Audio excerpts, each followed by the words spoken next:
Hello বন্ধুরা, সবাই কেমন আছো? আশা করি সবাই খুব খুব ভালো রয়েছে। আমিও ভালো রয়েছি। দেখো বন্ধুরা, আজকে কিন্তু রাতের ডিনারটা করব। তো কি ডিনার করছি চলো তোমরা দেখতে থাকো। আজকে ডিনার করছি দেখো বন্ধুরা, আজকে কিন্তু মার্কেট থেকে কিনে নিয়ে চলে এসেছি। আর হচ্ছে 4টে কিন্তু আমি থালা নিয়ে নিয়েছি। থালাতে একে একে আমি সাজিয়ে নেব।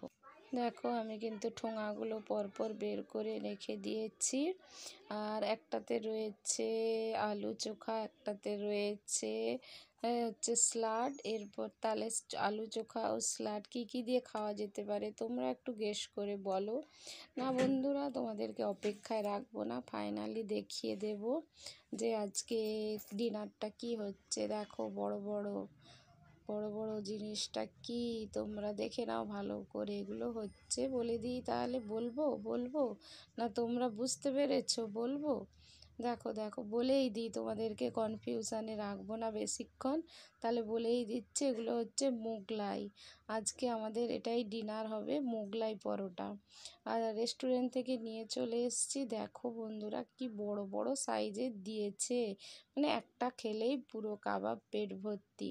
প্রথমে তো আমার হাজব্যান্ড বলছিল হ্যাঁ এই একটা খেয়ে আমার পেট ভরবে না, আবার আমি ভাত খাবো। তাই আমি বললাম ঠিক আছে, তাহলে তুমি আগে খেয়েই দেখো, যদি না পেট ভরে তাহলে ভাত রয়েছে, ভাত খেয়ে নেবে। ওমা গো, তারপরে সেও লাস্টের দিকে আর খেতে পারছে না। আমরা একটা আবার মানে আধখানার মতো আমাদের আবার বেশি হয়ে গেল, সেটাকে আবার রেখে দিলাম, পরের দিন খাবো। আর ও প্রথমে বুঝতেই পারে না কিন্তু জিনিসটা যে কত মোটা আর খেলেই যে কতটা পেট ভার করে ও হচ্ছে জানে না, ও খায় না তো এসব জিনিস সেরকম। ওই জন্য আজকে প্রথম আমি জোর করে খাওয়ালাম, বললাম না তুমি আগে খাও, যদি না খাও তোমাকে আমি ভাতই খেতে দেবো না, সব রকমই খাওয়া অভ্যেস করো বলতে। তাই জন্য ঠিক আছে তাহলে আমি খাবো বলে দিলাম। ওই জন্য খেয়েছে। প্রথমে বললাম আমার খেয়ে পেট ভরবে না, আমাকে আবার ভাত খেতে হবে। ঠিক আছে ভাত তো রাখা আছে, যদি না খেয়ে পেট ভরে দেখো তাহলে তারপরে তোমাদেরকে ভাত দেব। এবার আমি কিন্তু খাবারটা খেয়ে দেখছি যে কীরকম হয়েছে, সেটা খেয়ে তোমাদেরকে ইন্ট্রোটা দেবো যে খেতে কীরকম। আর দেখো সসে ডুবিয়ে নিচ্ছি, কিন্তু আলু চোখাটা উঠছে না, বারবার হাত থেকে পড়ে যাচ্ছে। অনেক কষ্টে তুলে নিলাম, নিয়ে এবার রিভিউটা দেব। ওহ, অসাধারণ খেতে।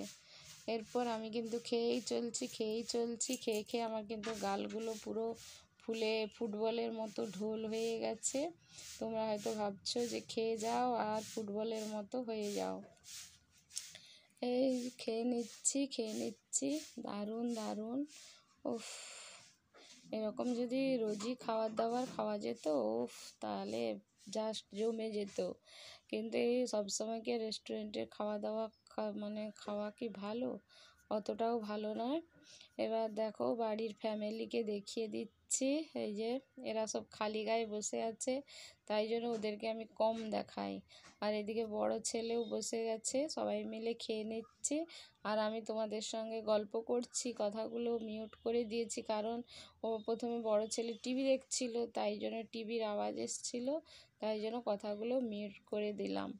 আর হচ্ছে মানে অসাধারণ খাওয়া দাওয়া, আর কি বলবো, বলার কিছু নেই। হ্যাঁ, মানে স্যালাড দিয়ে শসা পেঁয়াজ কুচিটাও খুব সুন্দর লাগছে।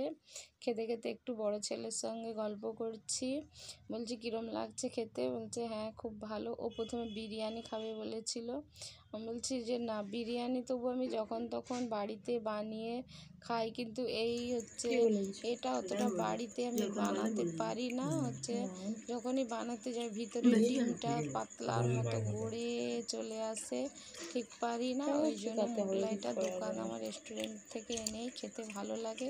ওরা বেশ চ্যাপ্টা করে মোটা একটা লেন্থ দিয়ে কিভাবে যে বানায় আমি নিজেও জানি না।